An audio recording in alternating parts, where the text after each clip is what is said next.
everyone. Welcome to the Master Your Moment podcast. I'm Leslie, guiding people into physical, mental, and emotional wellness. And I have someone super special with me today. Her name is Amber Gelina, and she has a wonderful story to tell us. And as we talk today, we're going to talk specifically about visualization, as that is our topic for this month. And welcome, Amber. Thanks for coming. Hi, thank you so much for having me. It's such a pleasure to be here. So, Amber, can you just go ahead and start us off with a little bit about yourself and your background and your journey to where you are today? Yeah, so I'll give you a little bit of my background. I live in Canada and I was born here. I am a copywriter. I own the rightchoice.ca. And it's funny because a lot of people get confused with what copywriting is. And some people think that copywriter means that I'm in charge of getting that little C with the circle around it. That's not what I do. Yeah. Yeah, that's not, I have no control over that. Uh, so, what I do as a copywriter is I actually create content, and the word copy refers to content. And so, I write for things like websites, blogs, newsletters, emails, social media posts, did I say articles, all types of things. And when you're a copywriter, a lot of your focus is through advertising. And here and now, it's really good because we live in this digital age where everybody is marketing themselves. Even if you don't have a business or a Mhm. brand or a product or anything like that, you're still in the business of marketing yourself. And that's what people don't realize is how we represent ourselves online. That's branding. That's who you are. Right. How you speak, what you post, what you say, what you write, that's part of your online identity. And people do things like Google you. People, the internet's there. The Yeah, internet's there to stay. And people, it's so important to be cautious and careful and strategic about what we say about ourselves online. absolutely. Absolutely. So, can you tell me a little bit about like your childhood and growing up um and kind of your journey into getting to discovering that you wanted to be a copywriter? Yeah, definitely. My childhood was very chaotic. I came from a broken home and there was a lot going on as a child. There was a lot of fighting, there was a lot of anger, a lot of mental and emotional abuse. My mother has borderline personality disorder as well as narcissistic personality disorder, which is a rare combination, but a lethal one at that. Mm-hmm. And she also struggles with addiction. So growing up, it was very unstable and very chaotic. And my stepdad was a very angry man. He was very angry, very controlling, very militant. And growing up, I often felt I had nowhere to turn.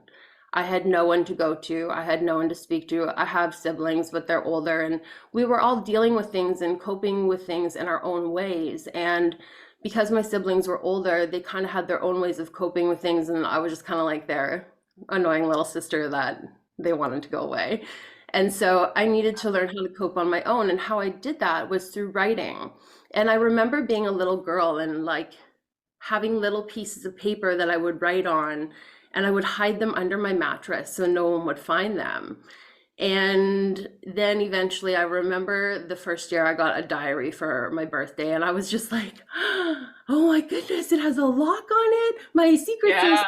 Yeah. And like, that diary meant the world to me. And I've always been a writer, I've always been a storyteller. Writing is Mm-hmm. my passion, it's my hobby, it's what drives me, it's what I love, and it's what I'm good at. And for me, I started actually writing poetry as a teenager, and I had some of my work published as a teenager. And I was really proud of myself. And I was like, I want to be a writer. This is what I want to do. And my mom was like, you're never going to make any money. And like, that's if you want to go into journalism or something like that, you're going to go to school for Yeah. 4 years. You're not going to make any money. You're going to make like 20 grand a year. And like, you're not going to be satisfied. And that's not a career, Amber. That's a hobby. And so I Right. was Yeah. oh, a little bit sad about that. And Yeah. Because so it is tough to make it as a writer. I think that it is, but I think that the world is changing. And the thing is, Exactly.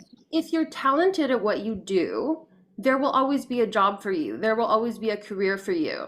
You know, that's like telling people, "Oh, you'll never be a famous actor or actress." Well, I'm watching TV every night and I see people doing it. So why Yes. can't I be one of the ones who are doing it? Yes, exactly. That's true. That's very, very true. You know, it may be that the odds are less that it's going to, you know, I'm going to pan out to be a big Hollywood star. Maybe my odds are less than becoming a doctor or a lawyer or an engineer, and it's Mhm. a less conventional way of going about a career, but it's still possible.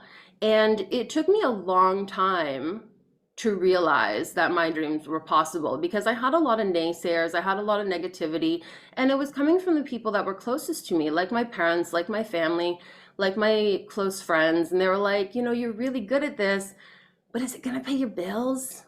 And I just always had that narrative stuck in my mind, and it bothered me. And then Right. I got the confidence to pursue my dreams, leave my corporate career when I was 25, and it came about in an unconventional way. I actually lost my vision, my physical eyesight. Oh, no. Yeah, it was really crazy. I literally went from 25 years old, living on a pedestal, having a six-figure income, amazing life, amazing career, boyfriend, soon to be fiance, friends, winning awards, doing amazing in my career, volunteering. Like I Yeah. was living the life. And then one day my whole world changed. And I was at an event and all of a sudden I started to feel off. And then my vision started to go and everything got blurry and I was like, am I gonna faint? And then just everything just stayed blurry. Then everything went doubled and I couldn't see straight. And I was so confused and I was like, I think I need to go to the hospital. Like there's something wrong with me. So I went to the hospital and they were like, well, I was living in Calgary, Alberta at the time, and they have Chinooks, which are this like a Chinook is a warm wind that comes off the mountains and it creates a Okay. drastic Yeah. climate change. And so oftentimes because of that, you can get headaches and like severe migraines. So they're like, well, this could be an aura migraine. Oftentimes with aura migraines, your vision can be impacted. So I was like, Mhm. oh, okay, like this has never happened before, but sure. They're like, it should go away within like a week. So I was like, okay. And then a week passed and my vision was still blurred and double. Then I still couldn't see. But still a week. That's a long time for them to think that your vision's gonna be gone for that long or to have a I know, migraine. right? They were Like very that's like blasé. that's oh my gosh. They were very blasé about it. Like, you'll be fine in a week. Don't worry about it. That's And crazy. yeah, so what happened was I actually ended up going on disability for I had to leave my career because well, not leave my career, but I put my career on hold and went on to disability. What was your job in the corporate world? I was a reporting and integration analyst. Oh, okay. So I dealt with buying and selling of oil and gas lands, and then I dealt with the contractual side in acquisitions and divestitures, and then I started to specialize in software. Way Oh, over I my know. head. This is why, No yeah, wonder you don't like into yeah, specifics because yeah, wow. Okay. yeah. This is why I don't tell people about my career in the corporate world because it's like, Yes. yeah. That's funny. It was a very big title and a very big job, and it came with a lot of stress. It paid me a phenomenal amount of money, and I was in it for the money. I had zero passion behind what I was doing. Right, yeah. And so, ironically, losing my vision gave me my vision. And it showed me because a big thing for me was this is almost embarrassing to say. A big thing for me stopping me from pursuing my dreams was the money because I Mhm. was living a very comfortable lifestyle. I had been making six figures since I was 19 years old. It was oil and gas. Wow. You know, I was very fortunate. Yeah. And so I'm like, how do I step away from this income and this lifestyle to take a chance on something that isn't a for sure thing? And what if I fail? That's really scary. And I didn't harness the power of visualization at that time. I believed in manifesting. I said my affirmations, but I wasn't visualizing what life would be like. I was so Right. focused and so worried about what it wouldn't be like and what might not work out. I forgot to focus on what if it did work out? What if my dreams did come true? What if I did pursue this? And Instead of so listening to all that negative stuff that everybody says, because I think sometimes that can really pull us down and be like, well, what they say is the truth. And a lot of times, like, working with kids, they can hear that a lot of times. Well, you did bad on this test. You're not going to do well in life. And that's just not true. And one moment isn't going to define you either. not at all. And you know what? We have to be so careful with our words because our words create narratives. And Yes. narratives like yeah, that student who does bad on a test is like, well, you're a bad student. Or that student who's the class clown and acts out of hand. I shouldn't say out of hand, but is labeled as that. Then it's Mhm. like, well, they're a bad egg, they're a bad seed, and then they get labeled as this, and they're walking through life with this label that they don't deserve, that they shouldn't have earned, and it becomes part of their identity, and then that's how they live their life, and these false narratives stick with us for so long. And I had so many false narratives about myself, about my career, about what I should be doing, and none of it was true, and I'm so happy I figured that out. Yeah. So what was that pivotal moment? I guess, losing your sight could have been a very pivotal moment. How long were you without your sight and what happened after that? So I was without my sight for a year. And what ended up happening, oh, this is kind of a crazy story. I'll try to shorten it up though. Uh, I was actually in Banff, which is this beautiful mountain town, and I was in the hot tub, and this woman was there with her daughter, and she had her cell phone in the hot tub, and I was like, "Oh, cell phone in the hot tub, be careful." And she was like, "Oh, haha, whatever." And we started chatting, and she was like, "You have a really unique look. What is your ethnic background?" So I told her I'm Chinese, Métis, and French. And we started talking. She's like, I own a talent agency and I want you to come in. And I was like, look, if you were a man, this would be very different. I don't typically say yes to people who approach me in hot tubs when I'm half dressed. But you know what? Sure, we'll go with this. And she's like, I obviously don't have a business card, but this is who I am. Look me up and send me an email, please. I'd love for you to reach out. So I went back home and I thought about it and I was like, oh, what do I have to lose? So ended up sending her an email and she's like, yep, come into the agency. And then I went into the agency, and that day I ended up getting booked for this huge job. They were like, what's your availability like? And at the time I was on disability. I low key wasn't supposed to be working, but we'll just keep that hush hush on this public Yeah. forum. It's okay. It was like 10 years ago. I'm sure it's Yeah. fine. Yeah. But I was like, well, I'm available. And she was like, okay, so how do you feel about filming on a mountain tomorrow? I'm like, well, that just changed my Wednesday. All right, let's do Right. it. She's like, Kate, you're gonna film this commercial, you're gonna do this and this advertisement. And so the next thing I know, I'm on the top of a mountain with the sun coming down on my back and watching the sunrise over this beautiful mountain on this fresh powder snow. The snow is glistening, the sun is glistening, and I'm like, what is going on?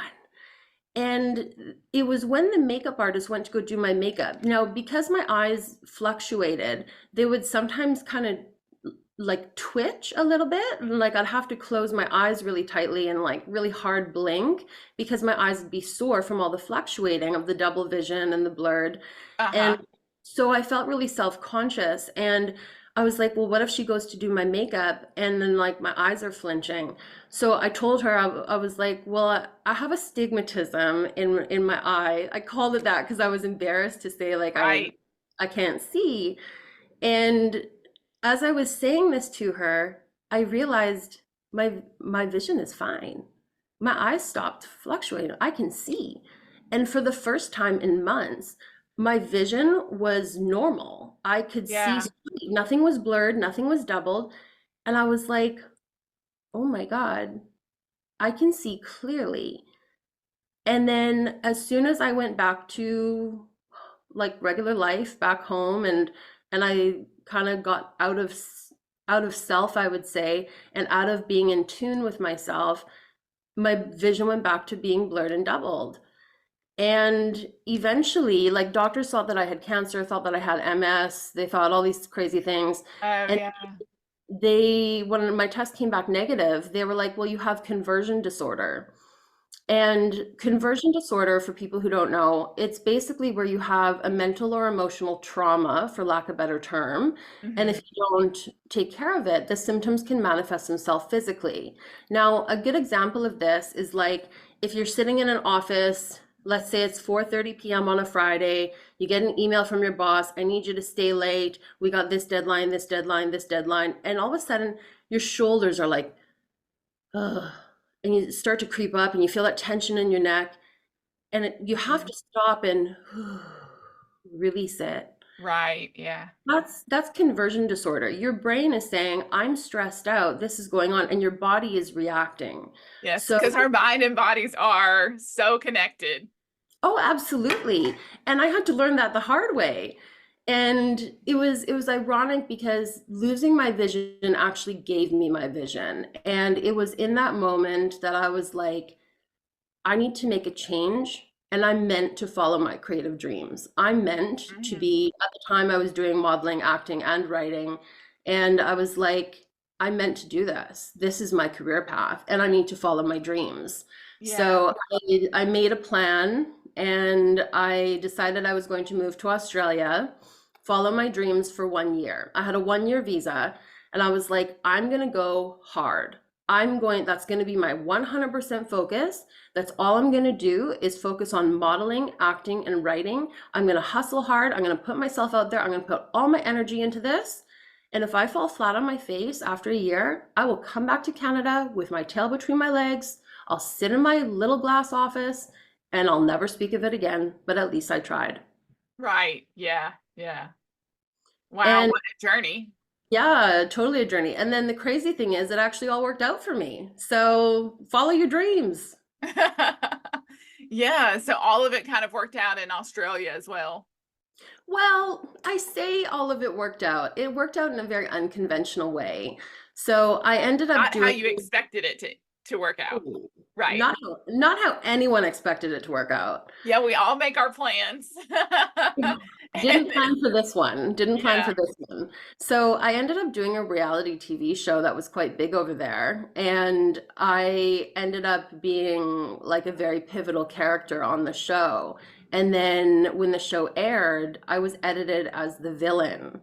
And I got a lot Oh of no. attention, a lot of press, a lot of negative press, I dealt with a lot of online bullying, a lot of stuff. And it was really hard. I was 26 years old on the other side of the world. I had no friends, no family, no strong connections there. And I was going through all this mental and emotional turmoil and trauma, and I was using drugs and alcohol to cope. And I had an eating disorder at the time. And I felt like my life was spinning out of control. And so I used my eating disorder as a form of control to feel in control, which Hmm. I know now is not logical whatsoever. But at the time, I wasn't well. I wasn't doing okay. And so my wise mind wasn't there. And for me, I say things all worked out because everything is meant to be, everything happens for a reason, and I know that I went through that journey because I'm here to tell my story. I'm here to talk about mental health. I'm here to talk about substance use disorder and raise awareness. I'm here to talk about eating disorders and recovery. I'm meant to share my story. I'm meant to have a large platform where I can speak to others. Yeah, I think that's really, really amazing of you, to have that resilience to come back and to be able to still face it and say, look, I know this all happened and I struggled through it and I'm on the other side of that. So I commend you for that. So Thank I know that we have talked previously about how self-care played a big role in that. And how did visualization or a self-care habit or routine help you in dealing and overcoming those obstacles? Well, I really had to learn to take care of myself. They don't teach you this stuff in school and they should. Yeah. And yeah, right. That should be a curriculum in itself. And it was when I lost my vision that I had to learn what self-care was because my doctor was like, I'm like, well, how do I get rid of this conversion disorder? Tell me the cure. Give me a to-do list. I'll check it off. I'll get it done and I'll fix it. And they're like, Is yeah, it it doesn't, that simple? no, it doesn't work like that, unfortunately. And they were like, well, you have to find out what the problem is and you have to learn to care for yourself and reduce your stress and just learn to take care of yourself and the problem will likely reveal itself and you'll find a solution. I'm like, this sounds like some woo-woo shit. Like I'm not, this is not working for my A-type personality. And so I was like, whatever, I'll take it on. So I started small and I started by like, okay, I'll have a bath. I'll have a nice bath for myself. And as I was in there and I'm enjoying these bubbles, I'm like, I like this. This is nice. Mhm. And I start to do little things like even putting a nice lotion on my skin and really taking the time, not just slapping it on and getting out the door, but like taking the time to connect with myself and my body and being grateful for each part of my body, no matter how it looks or how it feels, and saying thank you for this body as I moisturize. That's an act of self-care and an act of gratitude. And it's a really beautiful practice as well. And there's so many ways to care for ourselves, like being in nature, taking a deep breath, having a meditation, journaling. For me, it always goes back to writing. And Yeah. a large part of my self-care has been my writing and taking care of myself that way. Yeah, yeah, I could see that happen for sure. So, would you say that you typically used visualization as part of that? I started to lean into visualization when I lost my vision. And I think it was because I couldn't physically see, so I had to see in my imagination.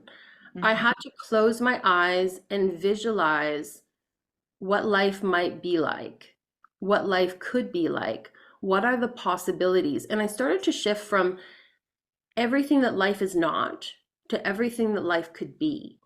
And when I shifted that paradigm, and I started to visualize what could be instead of what is not, things changed. And visualization doesn't have to be, it can be as traditional as a vision board. Love me a good vision board. Yeah, I Or, have a vision board too. or it can be writing. You're still visualizing when you're writing. For me, when I write, I visualize. I visualize not only the words on the page. Exactly. I Okay. personally, I like to write with paper and pen, and it helps me to remember it. It also helps me to connect more. And when I journal with paper and pen, it connects me, and I visualize the words that I'm writing and how they unfold in my mind and how they unfold in reality.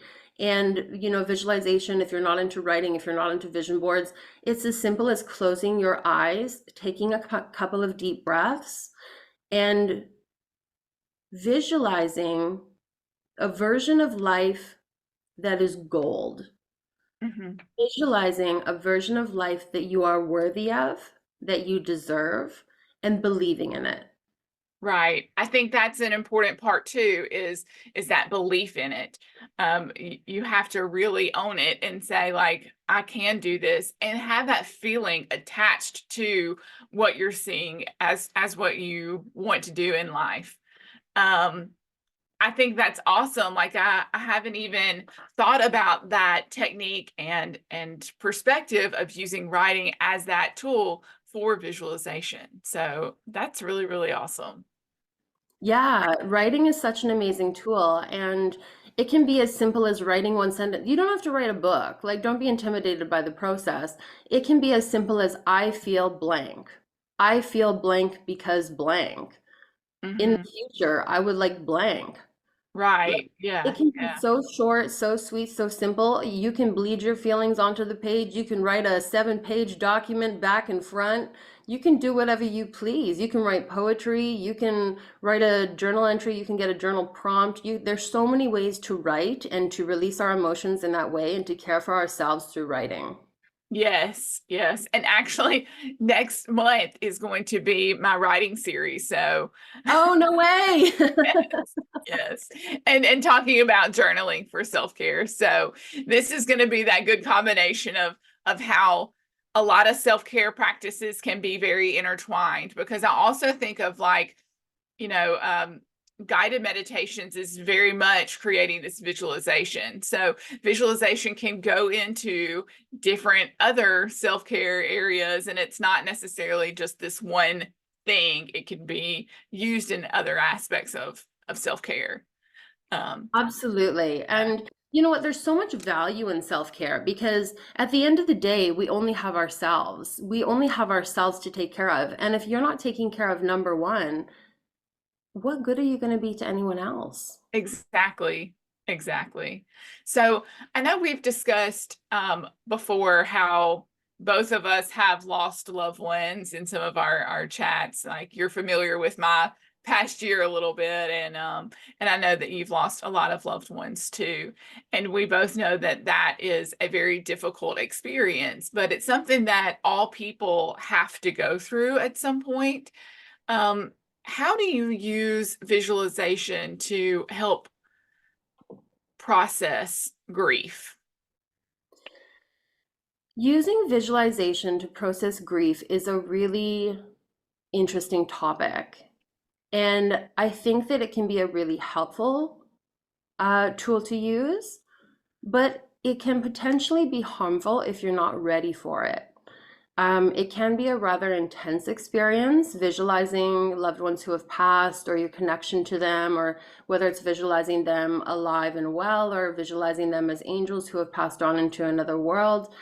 Um, when you really clear yourself and you really connect to those visuals, it can be really powerful and really, really beautiful, but it can be really intense. And if you're not emotionally prepared to acknowledge those feelings yet, it can be a little bit, I don't know if I want to say the word harmful, maybe harmful to your emotional well-being and emotional recovery. We'll say that. Right.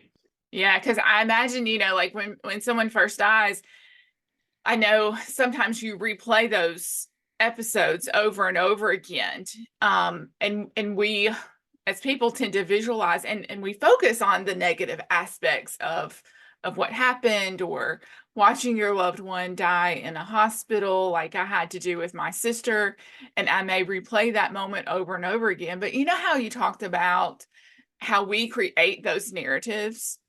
So it's taking that narrative of like, this event may have been horrific and terrible, but how could I make this event and visualize it into what you described as those angels, and creating this new narrative of maybe you had this experience that was not great, but now you're using this grief and experience and visualizing it in another way.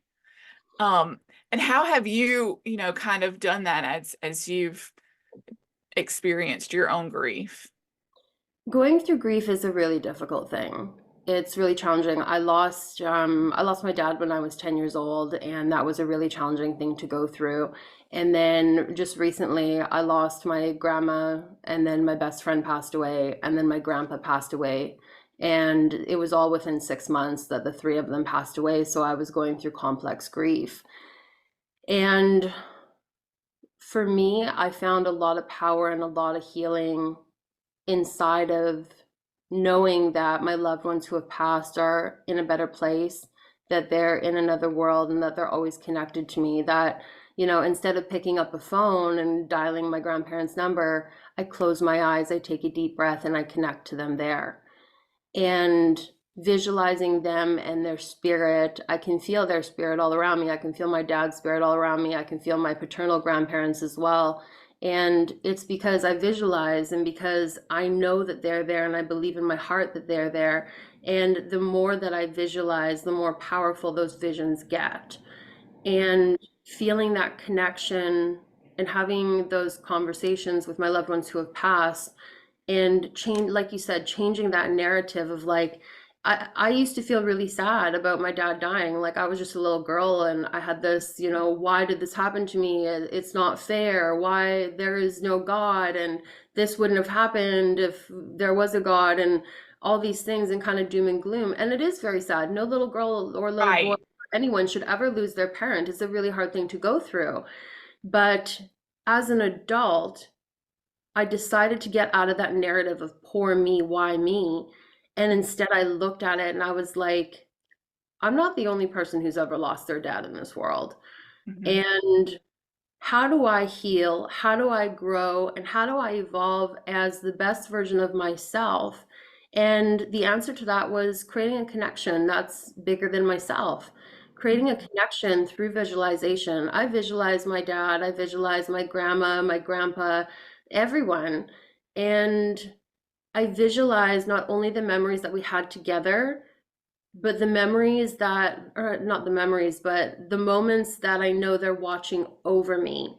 And I visualize them watching over me, taking care of me, what they would be saying as my cheerleaders on the sidelines, cheering me on. And those visualizations are so powerful to my healing. I know that's exactly what I was going to say. I was like, and how healing is that? That can be so healing for grief. And if we stay stuck in that visualization, in that narrative of like, poor me, why did my loved one have to die? Well, like everyone's loved one has to die at some point. Death is part of life. We have to be able to move on from that, but we never want to move on from that connection. And so visualization helps pull us into that connection. So I love that. I love that. Um, Absolutely. It's visualization is so powerful. and so grief can come in waves sometimes. Like you can have that moment or that memory. I mean, sometimes I'll just be driving down the road and there'll be a song, that comes on, it triggers. Oh, I listened to that with my sister, you know. Um, so how do you think visualization can help us to navigate those fluctuations of grief coming in waves? For me, what helped me was embracing it, embracing the moment. I think I ugly cried for an entire year. And I had no shame in it. It didn't matter if I was at the grocery store, if I was at buying makeup, if I was walking down the street, if I was at home alone, if I was with friends, if I was with family. This girl was ugly crying and she was ugly crying hard. And Hmm. I made no apologies for it. And inside of my ugly crying, I I visualized those memories of my loved ones and I connected to myself and I asked myself like why am I so emotional about this? Why am I crying in Dollarama over a plastic cup? And it was like, well, because I didn't have any, my grandpa wanted a cup with a straw and Dollarama was the closest place to where we were. And so I got him this cup with a straw and they just happened to have it at Dollarama when I was there again. And Right. connecting to that moment and bringing it back and saying, I'm not irrational for crying over a cup in Dollarama.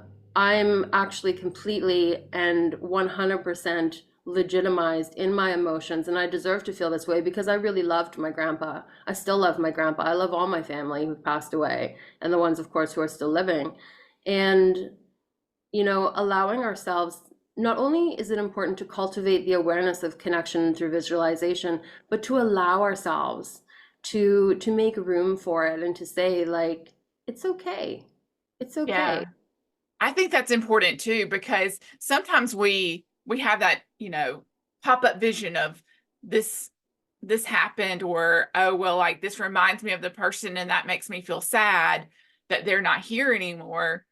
But yeah, like you said, taking that into your moment. I mean, that's kind of what this podcast is, mastering your moment and bringing that awareness of that moment. Like, okay, yeah, I'm reminded that my grief is still existing. It's always going to exist for every single person that passes in my life. Yeah. Absolutely. You know what? And that's the thing, mastering the moment of grief is a powerful thing. And grief is a complex beast. I was just writing about grief yesterday, and it's a really complex emotion, and I think it's an emotion that a lot of us forget to acknowledge inside of mental health awareness because it hits us unexpectedly. And Yes. and everybody deals with it differently. Everybody copes differently. It hits people differently. Some people, lose a loved one and they're okay to be at work a week later. Some Hmm. people, they never recover. Some Right. people create these coping tools that stick with them for life. And not all of them are positive coping tools. So it's really important to raise awareness for positive coping tools like visualization and to show people that there are ways to connect to your loved ones once they pass, that there's a way to build your life around grief. And it doesn't always have to be this sad gloom and doom arena. Yeah. But then still accepting that like it is going to be sad, Oh, but for sure. also you can still have this healing that can occur. It's a fine balance and it's a delicate balance, and I've heard a lot of people say too, and I felt this as well, like feeling guilty for feeling happy when I was grieving, Hmm. because I was like, maybe, like, am I allowed to feel happy? Like I just lost my loved one. And I started to feel guilty about it. And then I was like, this isn't what my loved one would want. They wouldn't want me to feel bad about feeling good. Like, it's okay to feel happy and to have moments. In grief, it'll sweep you up and it'll take you by surprise. And it's okay to feel sad. It's okay to feel happy. It's okay to feel angry. But it's Hmm. also important to remember that life is still going on and we're all still Right. a part of it, and to participate in life. Right. Yes, absolutely. 100%. So, I'm going to shift this a little bit because I did want to talk about. I know that I had seen in some of your clips, that you had taught in Kenya, and we had talked about that. And with my audience being some teachers, um, I just wanted to be able to talk about your experience in Kenya and teaching there, and what your experience was like. Oh, thank you so much for asking. I volunteered through Workaway at Bethel Caring Academy in Mombasa, Kenya. And Bethel Caring Academy is a really unique pre-primary school and daycare for children. Anywhere from, it's funny because like on paper, it's like anywhere from ages, I think 3 to 5, but in reality, it's like on my first day, somebody handed me a baby and was like, "Here, Amber, take care of this." And I'm like, "Oh, a baby." I thought I was going to be teaching today. I guess I'll be doing both. Oh, And wow. so it was such an amazing experience. The children were the best part. The children were amazing. They were so sweet and so wonderful. And it was a really interesting experience because I'm not a teacher by trade, and I went there and I taught art. I may not be a teacher by trade, but I am a learner and Right. Yeah. understand learning, and I've been a student, so I understand how to teach students because I've been a student and I know what I would have wanted as a student, and so I deliver that. And I connect to the children, I connect to people, and I understand their needs and their wants and their desires and what's, maybe best for them and their learning capacity and their learning abilities. And I catered to that. And to me, Yeah. that's being a good teacher. I don't need to have a degree to know that. I just, Right. Yeah. Yeah. and it was really beautiful working with these children. And it was interesting because we, in a way, did a lot of visualization because there was a language barrier. So it was a lot of talking with hands. There was a lot of motioning. There was a lot of drawing pictures. And so not only do I have the language barrier, the culture barrier, but then you have children who are aged like 5 and under, and they're still learning to speak, right? So Hmm. there was also like the comprehension level. So there was a lot of different variables. So I really had to learn how to be visual. Well, not learn how, I already knew how, but I really Yeah. had to apply visualization to my teachings. Exactly. And I'll never forget, we were learning numbers, and it was the teacher was giving the instruction all auditory, and not everybody learns that way. There's so many Right. ways to learn. And I brought this bright green plasticine with me, and I was like, I have an idea. What if we get the kids to make numbers out of the plasticine, and then we'll get them to count once they make it? And so I brought out the plasticine, and it was this bright green, and everyone was like, oh, Teacher Amber, what's this? What's this? And they got into the plasticine and they were just having the best time. They were rolling it, they were twirling it, they're playing with it. And I'm like, can you do a two for me? Can you show me a three? Three's a little bit tricky. Do you think you can do it? and encouraging them and showing them that learning can be fun and engaging, and that learning doesn't have to be being dictated to in a classroom setting. Right. And Yeah. it was so much fun to see their faces light up and to see their brains light up as well with this new learning style, and it Yeah. was such a beautiful gift. Yeah, that is really, really awesome. And you had mentioned that, you may not necessarily be a teacher by trade, but you have been a student and how your childhood was mixed with some trauma from having, a divorced, well, not I don't know if it Yeah, was they were divorced, divorced, yeah. but okay, background and just, that difficult time growing up in school. What were some challenges that you faced in school looking back? And you may have not done visualization back then, but how do you think that visualization could have helped you if you had been a child in school with those kinds of challenges? Oh my goodness, school was rough. School was real rough for me. I so my mom is blonde hair and blue eyes. I'm obviously not. My dad is full Chinese, and I'm mixed race. And whenever people saw my mom and then they saw me, they'd be like, "Oh, you're adopted." Or I would get made fun of for the color of my skin or the way that I looked or that I didn't look like my family. And it was really hurtful and it was really hard. And it gave me a big sense of disconnection and hurt and pain. And I was overweight when I was little, and I was bullied for my weight. I was bullied because of my socioeconomic background in the beginning. My parents didn't have a lot of money. Eventually, we got into money, but I remember being bullied for being poor. And it was really difficult. And it was really hurtful, and I really struggled in school because I was being bullied, and then on top of it I struggled with learning. I now know that I have ADHD and I'm on medication for it, and it's like a clinical diagnosis. It's not just me saying I have Yeah. ADHD, Yeah. which I think all too many people do these days. But I struggle to sit in a classroom setting and be dictated to. I don't learn in that capacity. I mean, I just don't learn that way. That's just not for me. Yeah. And it's not for everyone. So for me, I would have really benefited from someone taking the time to have a conversation with me. And it was as simple as that. Yeah. Yeah. And having that connection, building a relationship and a connection with you to kind of understand where you're coming from, and maybe even noticing that this bullying was happening and occurring. Oh, absolutely. Like it was Yeah. very careless looking back. And I think looking at behavioral signs as well, like I started acting out, and after I got bullied, I became a bully. And I started to bully other kids because hurt people. And it's what I knew. And I was, dealing with things at home like fighting and emotional and mental violence. And being hurt is all that I kind of knew as a child, which is really sad to say. And I'm like, how did a teacher not pick up on that? How did a teacher not see the behavioral changes from this sweet little girl who's trying to learn to someone who's turning into a bully, picking on other people, getting upset, crying at school, having emotional dysregulation?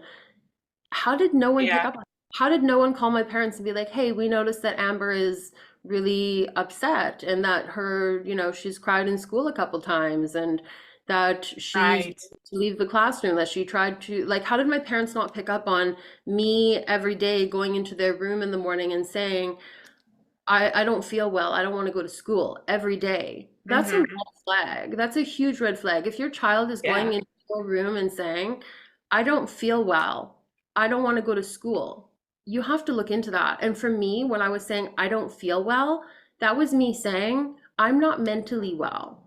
I'm not Right. emotionally Yeah. well.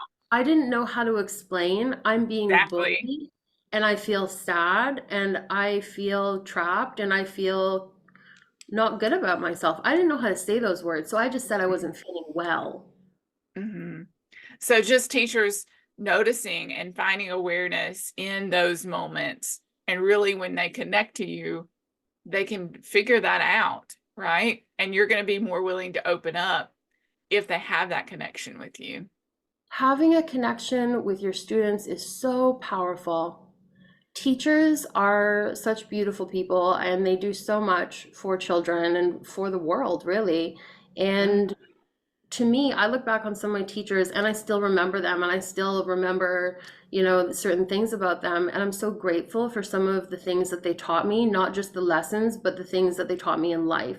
Mhm. And the teachers that took the time to connect with me and to have conversations with me and, make that special bond and to kind of reach out to me and who could see that I was struggling in whatever way and make that connection and then give me a little bit more TLC, that meant the world to me. It didn't happen very often, but it did happen a couple of times. And those teachers I still remember to this day, and I'm so grateful for that because I needed it. And, they could see that I was hurting. I was a little girl and I was dealing with my dad being dead. I was dealing with my parents going through a divorce, living in an abusive household, living with a mom who had mental illness and addiction, coming from a broken home Right.